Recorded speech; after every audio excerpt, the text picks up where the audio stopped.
Hey YouTube, and welcome to GameGear TV. I'm Doug. Way back in 2006, I got my first gaming mouse, a Razer DeathAdder 3.5G, the old school blue lights. This was a great mouse for me. It was revolutionary to me at the time. It had super smooth tracking, exacting precision, had the braided cable and the lights. It was awesome. So awesome, in fact, that this mouse has served me well for about 11 years, outlasting multiple gaming PCs and following me literally across the world. A couple of years ago, this beautiful piece of kit did start to show some signs of its age. It wouldn't register clicks, or I'd get some double clicks, or things like that. I've used a number of different mice and have found some that are better for my needs now and for what I want.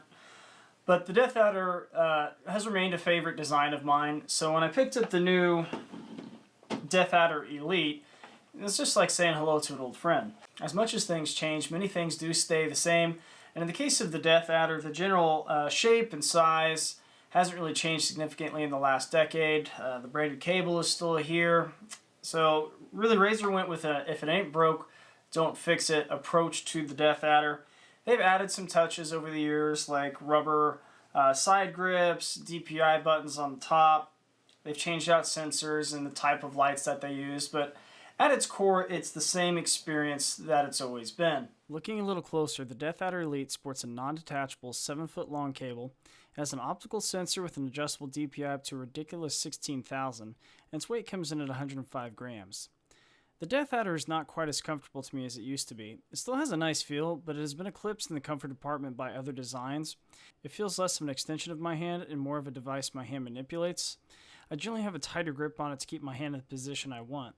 On the plus side, the side buttons are still a very forgiving size, so it accommodates just about any grip you want. Again, it's not the sleekest, but if you want to fingertip it, you can, and you won't have any difficulty reaching all of the buttons. The shell of the DeathAdder may be pretty much the same old design, but internally this thing is right up there with the rest of them. The movement is silky smooth without any weird acceleration, and the optical sensor is precise. If you're not using a mouse bungee, the braided cable glides across desk edges without hanging up. Razer is rocking Omron switches rated to 50 million clicks.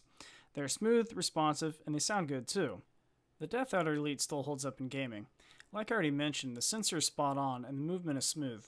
Sometimes it feels a bit bulky though, which can slow me down, and I feel like I lose more one-on-ones than I do with some other mice. But it's still a great all-arounder for a variety of game types.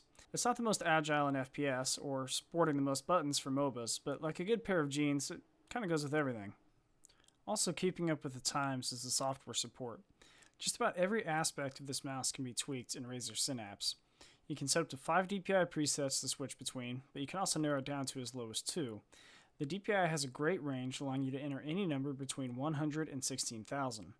All of the buttons are fully programmable to any mouse, keyboard, macro, profile, media, or program function you could want. On top of that, you can set up Razer Hypershift to assign secondary functions. The DeathAdder Elite might not have the most RGBs out there, but the Synapse Software has a ton of settings for you to mess with it. Razer loves chroma and have spent a great amount of effort refining it. Pretty much if there's a lighting effect you can think of, it's available in the Chroma Studio through Synapse. Synapse also allows you to calibrate the tracking of the mouse to the surface you're using it on. It comes preloaded with Razer mouse pads you can quick select, or you can run through a calibration process to whatever you're using. You can also adjust your lift-off distance. As gaming mice have been refined, the DeathAdder Elite does show its age some, in my opinion. It's kind of like the US Army's M4 rifle program. Small updates over the years to modernize the functionality, but in the end it's still the same old workhorse. And I think that's a good analogy for the DeathAdder. It's a workhorse. It's not the sleekest mouse around anymore. It's not the lightest. It doesn't have the most buttons or crazy gimmicks. It's just a solid all-arounder that will perform admirably with any game genre that you throw at it. It's a jack of all trades, master of none. After all these years, the DeathAdder design still holds its own, and it's definitely worth your consideration. There's other designs by other companies and Razer that I prefer now for my use, but the DeathAdder is still always going to hold a special place for me. It's just a great mouse and served me well for many, many years. If you've never used one, stop by Best Buy or some other electronics store in your area if you can that has one on display. Pick it up, hold it in your hand, play with it in the store, feel out the buttons. It very well may be a great mouse for you that can serve you 10 plus years as well.